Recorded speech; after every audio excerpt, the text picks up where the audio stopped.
Friends, welcome to my YouTube channel Dharma's world. Friends, AP డిఎస్సికి సంబంధించి ఇప్పుడు వరకు మనకు బాగా అందుతున్నటువంటి సమాచారం ప్రకారం అయితే ఇప్పుడు దాకా అందరికీ తెలిసినటువంటి వాస్తవం 19న మెగా డిఎస్సి అభినందన సభ ఒకటి జరగబోతుందని, అదే రోజు అపాయింట్మెంట్ ఆర్డర్లు కూడా ఇస్తారని చెప్పేసి తెలుస్తూ ఉంది. మెగా డిఎస్సిలో ఉపాధ్యాయులుగా ఎంపికైన అభ్యర్థులతో ఈ నెల 19న సీఎం చంద్రబాబు నాయుడు విద్యాశాఖ మంత్రి నారా లోకేష్ సమక్షంలో ప్రభుత్వం అభినందన సభ జరగనుంది. ఈ మేరకు జిల్లా అధికారులకు గురువారం సమాచారం కూడా ఇచ్చారు. ఈ నెల 19న వెలగలపూడి సచివాలయం ప్రాంగణం వెనక భాగంలో ఈ సభ నిర్వహిస్తారు.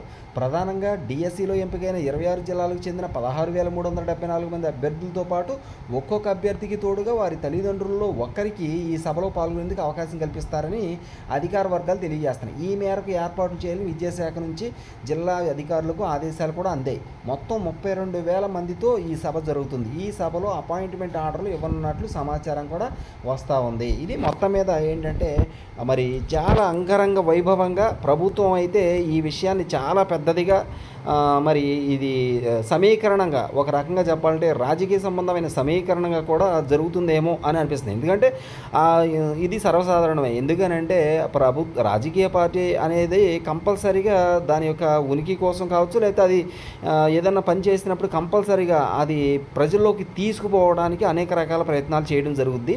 అందులో ఒక భాగంగా ఇది ఉందని చెప్పేసి మనం అనుకోవచ్చు. 19న మెగా డిఎస్సి అభినందన సభ అనేది జరుగుతూ ఉంది. నిజానికి ఇంతకంటే ఎక్కువ పోస్టులు ఇచ్చిన సందర్భాలు కూడా ఉన్నాయి, కానీ ఎంత పెద్ద మొత్తంలో మరి అభినందన సభలు లాంటివి అయితే ఎప్పుడు జరగలేదు.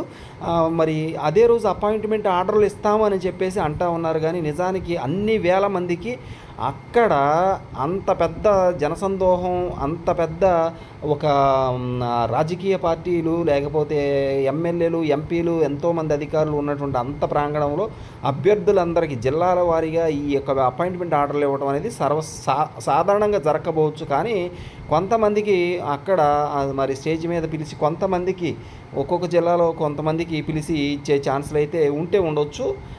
మొత్తానికి అయితే ప్రభుత్వం దీన్ని చాలా పెద్ద విషయంగానే చూపించాలని చెప్పేసి భావిస్తుంది. 19న మెగా డిఎస్సి అభినందన సభకి ఒక్కొక్క కుటుంబం నుంచి ఇద్దరు, అంటే అభ్యర్థి, సెలెక్ట్ అయిన అభ్యర్థి, అలాగే పేరెంట్లో ఎవరో ఒకరు రావడానికి ఛాన్స్ ఇస్తున్నారు. మొత్తం మీద 32,000 మంది అభ్యర్థులకి ఈ యొక్క అవకాశం, ఇందులో పాల్గొనే అవకాశం అయితే వస్తూ ఉంది. ఎందుకంటే 16,347 పోస్టులు ఉన్నాయి కాబట్టి యావరేజ్గా మనం గమనించినట్లయితే ఇంచుమించు 33,000 మంది అభ్యర్థులు దీనిలో ఈ మీటింగ్లో పాల్గొనే ఛాన్సెస్ కనిపిస్తున్నాయి. Thank you so much for watching. Please share this video and subscribe my channel. Thanks.